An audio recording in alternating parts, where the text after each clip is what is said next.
कश्मीर के पहाड़ों में फरवरी के एंड में इतनी कम बर्फ़। फ्लाइट ने जब उड़ान ली, ये अहमदाबाद की सिटी है, आप देख सकते हैं कितनी ज़्यादा कंजस्टेड पॉपुलेशन है। मगर सिटी से बाहर ही बहुत ज़्यादा फर्टाइल लैंड दिखेगी आपको। आप देख रहे हैं ये साबरमती नदी है और इसके आजू बाजू में कितनी ज़बरदस्त फर्टाइल लैंड है, कितना ज़्यादा एग्रीकल्चर है। गुजरात से फ़्लाइट ने बड़ी ऊंची उड़ान ली और नीचे उतना क्लैरिटी नहीं आ रही थी। बाकी स्टेट्स मध्य प्रदेश हो, राजस्थान हो, फिर सीधे फ़्लाइट डाउन हो गई। और ये जी है रंजीत सागर डैम, ये पंजाब और जम्मू कश्मीर के बीच में है। पठानकोट और जो हमारा कठुआ का डिस्ट्रिक्ट है, ये रंजीत सागर डैम आपको दिख रहा है। उसके बाद फ़्लाइट फिर थोड़ी सी ऊंची चली गई। ये जम्मू का एरिया है, जम्मू का प्लेस, और आगे फिर रियासी का एरिया आगे आप देख सकते हैं।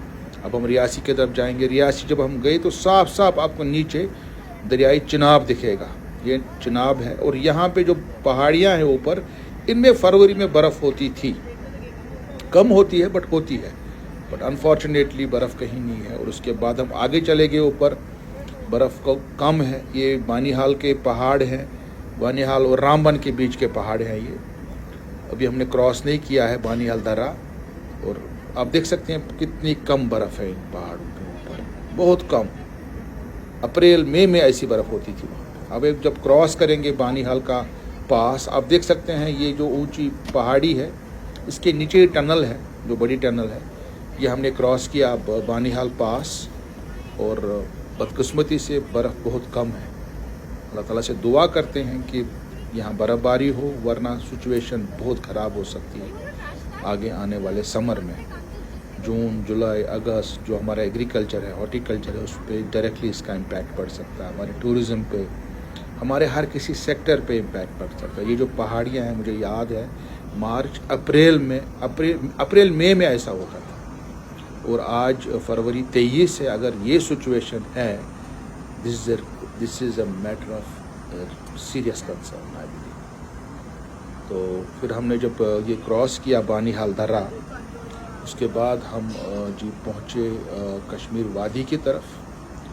बट मैं सोच रहा था वहाँ पे ही बैठ के कि इतनी कम बर्फ़बारी क्यों है हमारे कश्मीर के अंदर, हमारे पहाड़ों पे इतनी कम बर्फ़ क्यों है। ये तो हमारे सबसे टॉप वाले पहाड़ हैं जिन पे सबसे ज़्यादा बर्फ़ होती है, और यही बर्फ़ बाद में ग्लेशियर्स से पिघल के फिर नीचे आती है। अगर सिचुएशन यहाँ की ऐसे है तो आप खुद सोच सकते हैं हालात क्या हो सकते हैं। देखिए अब हम एंटर हो चुके हैं वादी कश्मीर के अंदर, वैली के अंदर, और जो छोटी छोटी फिर बाद में पीर पंजाल की पहाड़ियाँ हैं, नीचे नीचे आप देख सकते हैं बर्फ़ कम है। एक वैली है बहुत बड़ी, यहाँ पे दर्रा है, यहाँ पे देख सकते हैं आप, कोई कहीं पे कहीं बर्फ़ का उतना निशान नहीं है। देखिए एक नदी है, कोई यहाँ से जा रही है, बिल्कुल ड्राई आपको नज़र आ रही है। चलो कम से कम इसमें ब्लैक टाइप का होता था, वो पानी जैसा थोड़ा सा छोटा सा दिखता था। कश्मीरी में उसको रुख बोलते हैं, उसको रुख उसमें बोलते। ये जी फिर हम सीधे पुलवामा का एरिया है, पुलवामा का करेवाज है। आप देख सकते हैं करेवाज की हालत क्या है। यहाँ प्लांटेशन है, और यहाँ पे कितने ज़्यादा करेवाज में ईंट के भट्ठे लगाए गए हैं, इलीगल क्ले माइनिंग हुई है, और एग्रीकल्चर पे कितना इम्पैक्ट पड़ रहा है। और इसी वुडर के अंदर सरकार सोच रही है कि NIT का कैंपस बनाए। ये जी नेवा का एरिया है, और नेवा और पारीगाम का एरिया, उसके बाद आगे चाडोरा का एरिया आएगा, कुल्त्रा आएगा, कुजवेरा आएगा। ये देखिए ये कुजवेरा के ईंट के भट्ठे हैं, आपको दिख सकते हैं यहाँ पे। कुल्त्री के ईंट के भट्ठे हैं ये। और उसके बाद हम एंटर होंगे, ये जी श्रीनगर रिंग रोड, ये बुगाम एरिया है, नौबुग है, ये वाथोरा का एरिया आ गया चाडोरा का साइड से। ये जी नया श्रीनगर रिंग रोड है, आप देख रहे हैं। मगर सिचुएशन इज़ रियली पैथेटिक। और देख सकते हैं एग्रीकल्चर लैंड कितनी श्रिंक हो रही है हमारी, क्योंकि यहाँ पे मैसिव कंस्ट्रक्शंस हो रही है, पॉपुलेशन बढ़ रही है, और एग्रीकल्चर लैंड हमारी श्रिंक हो रही है। अब जब आपने देखा गुजरात में, जब आपने देखा, मैं आपको वीडियो दिखा रहा था, अहमदाबाद क्रॉस करके जब हम देख रहे थे साबरमती नदी के आसपास खुली ज़मीनें हैं, बट हमारे पास ज़मीन कम है।